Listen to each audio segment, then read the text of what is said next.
Terima kasih pemirsa, dan luar biasa saat inilah kita harapkan Kolaga Utara akan terus bertransformasi, terus memberikan program-program prioritasnya sehingga apa yang menjadi keinginan semua ini bisa tercapai. Dan luar biasanya juga karena memang pada saat ini Bapak Penjabat Bupati Kolaga Utara, Bapak Sukanto Toding kan tentu tidak lama ya Pak, namanya juga penjabat sementara. Nah, ketika memang banyak permasalahan atau isu yang tentu ini menjadi PR adalah kita bagaimana saat ini terkait kemiskinan ekstrim, inflasi dan juga stunting yang menjadi memang fokus pemerintah pusat bahkan. Lantas bagaimana Bapak mencoba untuk minimal memberikan program-program prioritas atau upaya-upaya yang bisa dilakukan di masa-masa ya memang Bapak menjabat tidak lama saat ini. Itu bagaimana Pak? Iya, baik. Jadi saya mohon maaf, saya terlalu bersemangat bicara coklat, ya, sehingga hampir. Tapi kan tidak apa-apa Pak, ini bisa menularkan mengambil mengambil sebagian dari waktu talk show ini. Iya, karena memang ya itu apa itu tema sentral kita adalah coklat ya, sampai kita buat coklatku, hidupku dan masa depanku. Ya. Nah, oke, betul bahwa saya juga selaku PJ Bupati ada durasi ya, waktu kepemimpinan yang maksimal itu selama 1 tahun. Nah, dan kemudian sudah ada bawaan tugas ya, amanah ya sebagai PJ, utamanya pertama adalah masalah-masalah utama kita nasional, yaitu inflasi, stunting, kemiskinan ekstrim ya, dan kemudian pengamanan pemilu.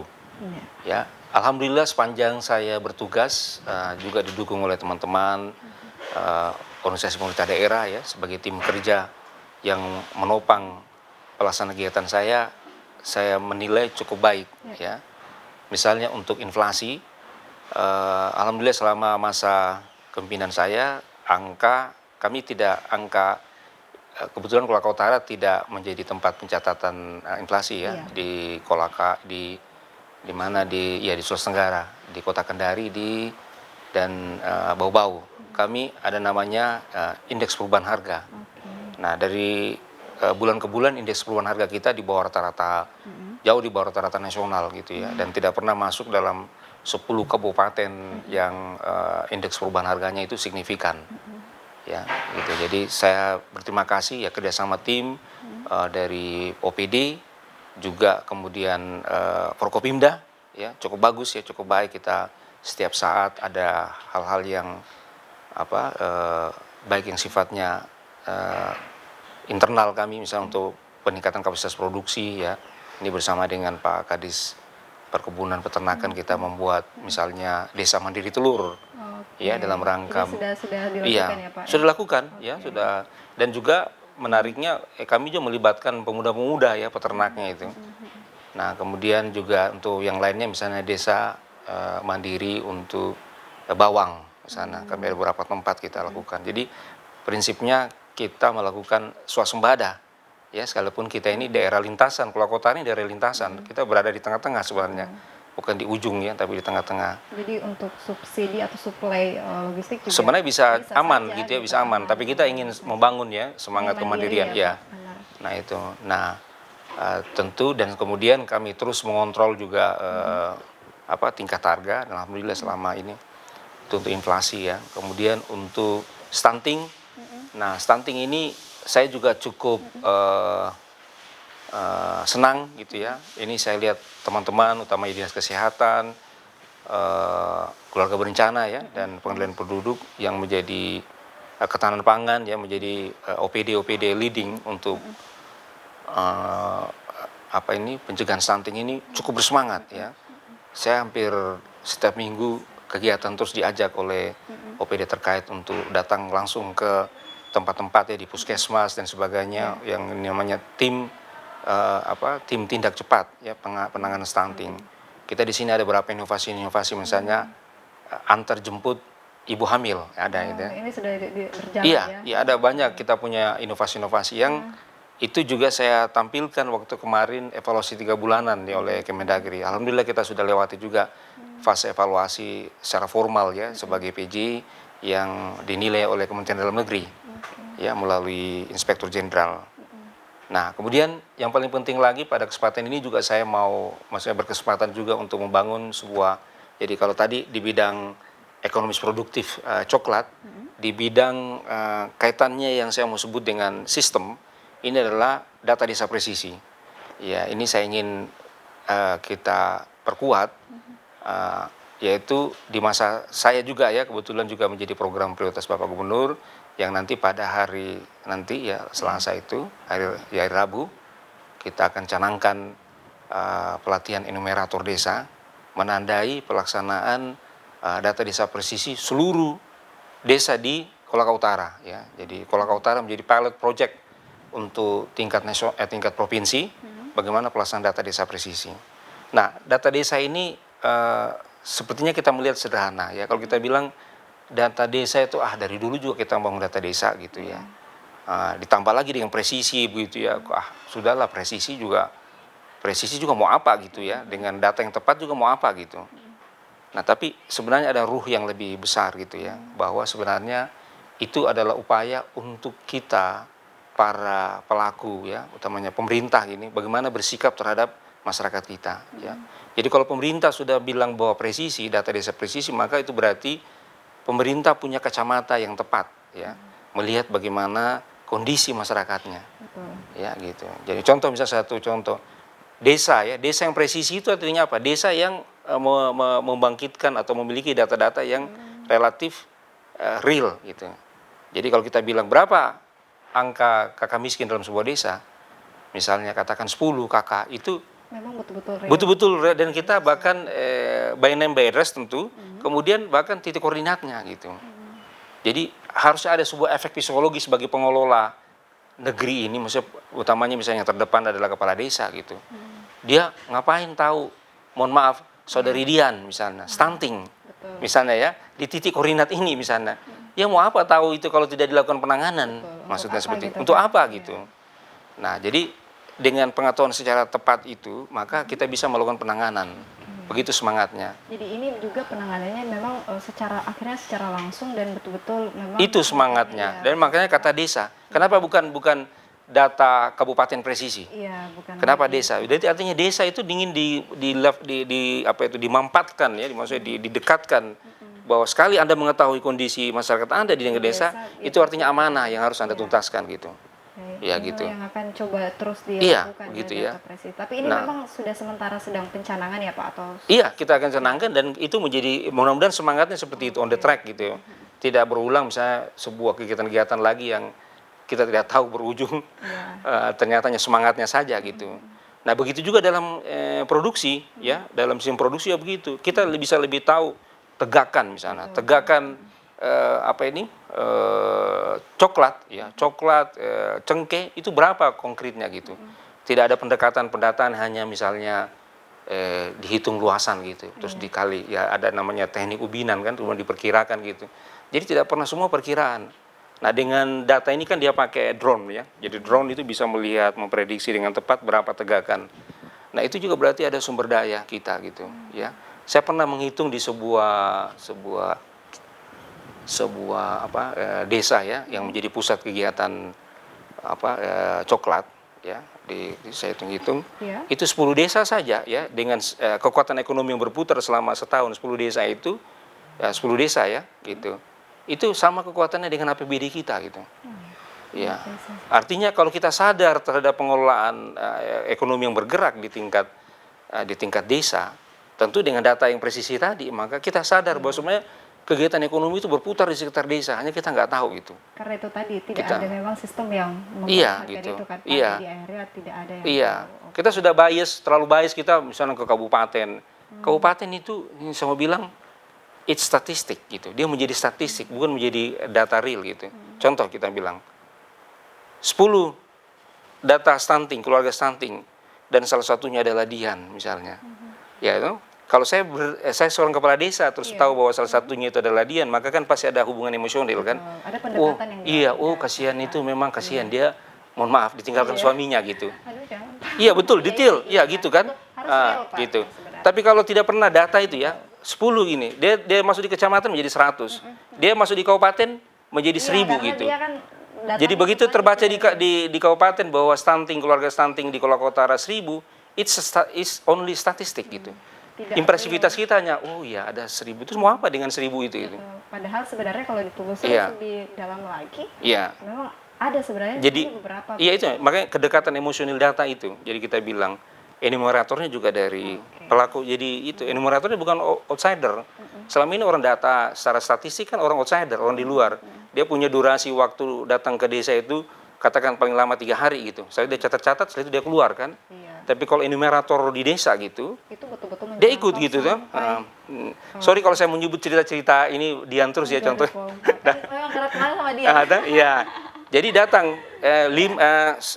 bulan pertama Dian adalah stunting. Bisa keluarganya salah satu. Harusnya di berikutnya itu sudah terubah data itu gitu. Karena kedekatan. Iya, kedekatan pendataan itu. Karena data itu di basisnya per desa kan. Dilihat. Makanya ada konsekuensinya memang ke depan ini. Kalau saya melihat sebenarnya kalau menjadi seorang kepala daerah itu bisa mendudukan camat sebagai, saya mau bilang camat itu sebuah manajer, bukan lagi atributif seorang camat yang iya gitu, lebih simbol. Dia harus lebih sudah manajer, dia bisa harus lebih detail mengatur tadi dinamika data itu. Kalau ini mau efektif ya, dinamika perubahan data. Oh maaf saudari Dian, ini kok bulan ke-1 dia masih stunting. Terus datanya situ sudah ada treatment kan? Kenapa di bulan berikutnya dia tidak keluar gitu? Maksudnya dari kalau tadi merah dia menjadi kuning, misalnya kalau ada penggunaan warna ya nanti misalnya dia kok merah terus gitu. Berarti setelah itu nanti akan dibuktikan tidak ada perubahan yang dilakukan gitu. Iya. Saya mungkin ganti, saya nggak usah nama dia, nama lain lah saja. Ya. Nama lain saja, misalnya contohnya seorang nama itu yang disebutkan, misalnya katakanlah mohon maaf menyebut nama misalnya Agus misalnya. Nah, itu ternyata setelah ditahu tipologinya, bahwa ternyata kenapa dia memang dia susah. Harus tergambarkan bahwa memang dia keluarganya rumit. Iya, kan maksudnya aspek psikologis itu. Memang dia itu ini dibahas gitu. Ini memang orangnya rumit. Kesadaran dia ada persoalan dengan budaya. Ada persoalan dengan mungkin masalah-masalah keagamaan. Ya tabu atau apa ya, misalnya berkaitan dengan makanan dan sebagainya. Nah, maksudnya sampai sedetail itu kita bisa memberikan gambaran mengenai yang disebut dengan presisi. Jadi presisi itu selain numerik, spasial juga dialogis. Ada datanya seperti itu. Nah, diharapkan sih semoga Pak ini bisa terus dilanjutkan ya. Iya, karena mungkin betul. Kan masa jabatan Bapak. Iya, betul. Ya ini masukan untuk ke pemerintahan berikutnya gitu. Memang konsekuensinya nanti saudari Dian memang pendanaan desa. Nah, dana desa ini mungkin kalau sekarang 1 miliar harus ditambah. Iya dong. Harus ditambah. Tapi tadi dengan syarat data desa yang sudah sedemikian presisi gitu ya. Jadi orang desa bilang gimana kita mau menyelesaikan masalah, kita udah tahu masalahnya tapi kita nggak punya instrumen pendanaan gitu. Nah, ini nanti implikasinya. Jadi itu efek prosesnya gitu. Jadi kita bangun dulu sistem datanya. Kemudian setelah itu sudah semakin kuat, semakin evidence base gitu ya data itu, maka desa itu bisa menjadi sebuah proses pengambilan keputusan untuk penyelesaian masalah, untuk yang sifatnya ada yang disebutnya 5 parameter kesejahteraan. Nah, inilah yang sebenarnya semoga juga pemerintah walaupun Bapak pejabat nanti tidak tidak lagi di sini, tapi ini bisa untuk diteruskan semangatnya, keinginannya menyebarkan virus-virus positif ini kepada pemerintah Kabupaten Kolaka Utara selanjutnya tentunya. Nah, tanggapan dari Bapak Kadis bagaimana melihat luar biasa memang banyak inovasi-inovasi yang dilakukan Bapak pejabat Bupati, dan tentu ini tidak bisa dilakukan sendiri, membutuhkan kolaborasi yang baik, kerjasama serta sinergi dari berbagai dinas bahkan OPD-OPD yang ada di Kolaka Utara. Apakah Bapak punya keinginan mungkin atau sudah menyiapkan juga strategi-strategi lain dalam rangka mendukung apa yang menjadi program prioritas Bapak penjabat Bupati? Silakan Pak. Siap, terima kasih Pak. Jadi kami sebagai perangkat daerah, kepala dinas atau kepala daerah, ya tentu apa yang menjadi gagasan program kerja pimpinan daerah, ya tentu kami jelas mendukung. Dan kami patut bersyukur dengan hadirnya Pak PJ kita di Kolaka Utara, memberikan warna yang sangat-sangat memberikan kontribusi daerah ini untuk lebih berkembang. Jadi datang dengan konsep yang konkret, dengan bagaimana memberikan arahan kebijakan ke dinas untuk dinas itu lebih konkret lagi untuk berbuat. Dan untuk di lingkungan dinas kami yang menjadi program unggulannya Pak PJ kita adalah bagaimana di Kabupaten Pulau Utara bisa tumbuh dan berkembang, bagaimana mencintai coklat. Jadi mencintai coklat ini adalah bagian daripada upaya kita mengembangkan kakao itu mulai dari hulu sampai ke hilir. Kita sudah mengurusi atau melakukan program di hulunya, peningkatan produksinya. Sekarang tinggal ke hilirnya juga.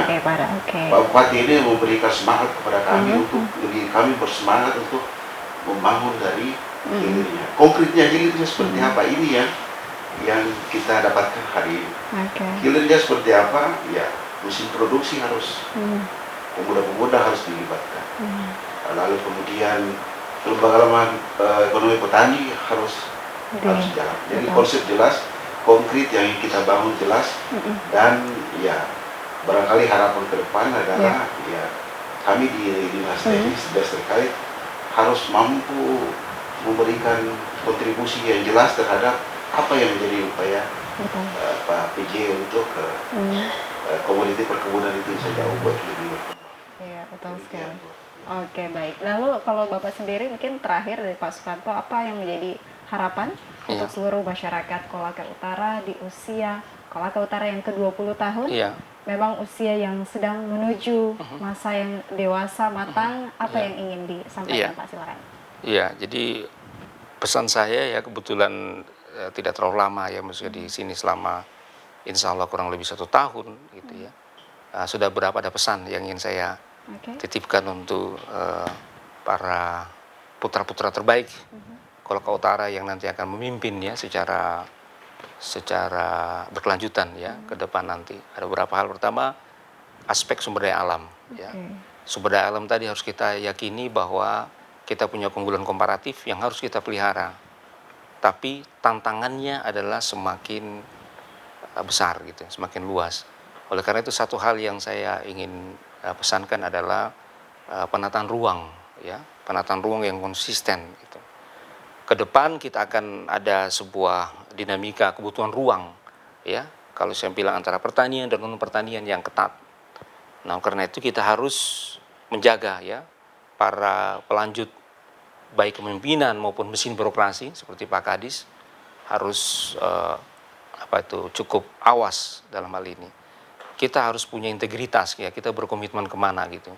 Jangan kita mudah mengukur-ukur kemajuan itu dari apa yang kita sebut dengan pencapaian yang memang secara ekonomi tinggi tapi jangka pendek. Ya, misalnya contohnya penggunaan sumber daya alam yang begitu masif, memang menghasilkan sebuah nilai ekonomi yang tinggi tapi alam kita rusak. Ya, sumber daya alam kita terkuras gitu. Juga tidak seiring dengan pengembangan sumber daya manusia gitu. Bahkan sumber daya manusia kita tersingkirkan ya, misalnya karena penetrasi dari sumber daya tidak siap. Kita belum siap tapi kita sudah dipenetrasi atau oleh banyak sumber daya lain yang kita ya tadi saya mau bilang sumber daya manusia kita tidak cukup siap gitu. Nah, tadi sumber daya alamnya, sumber daya manusianya saya akan berulang kali bilang bahwa sumber daya manusianya itu adalah pemuda dan pemuda. Jadi tidak ada yang lain. Iya, tidak ada yang lain. Jadi pemuda. Harus pemuda menjadi inti gerakan tersebut. Ya, harus ada sebuah kelembagaan pemuda yang tadi yang saya bilang inovatif ya, dan itu basisnya pada pertanian. Dia bisa menjadi mitra pemerintah ya. Kita ini di pemerintah salah satu kita punya kekuatan tapi juga sekaligus kelemahan adalah perpindahan tugas gitu ya. Contoh seperti Pak Kadis sekarang. Pak Kadis bisa katakan dia sekarang dinas perkebunan. Tidak tahu ke depan ya pada masa kepemimpinan berikutnya berpindah lagi. Padahal beliau sudah cukup misalnya terlibat ya, tahu persoalan dan sebagainya. Itu sudah kenyataan kita gitu di. Nah, jadi iya, jadi pemerintah birokrasi seperti itu ininya situasinya. Jadi makanya harus ada sebuah kekuatan masyarakat yang settle ya, yang terus begitu ya, bisa menjaga. Dan saya kira dengan P3 MIM ini tadi apalagi dia menjadi mitra organisasi pemerintah, dia bisa menjadi terus menjaga ya semangat ini ya pelaku-pelaku usaha ya dan sebagainya. Itu dari sisi sumber daya manusia. Kemudian yang paling penting adalah berikutnya ekonomi kreatifnya.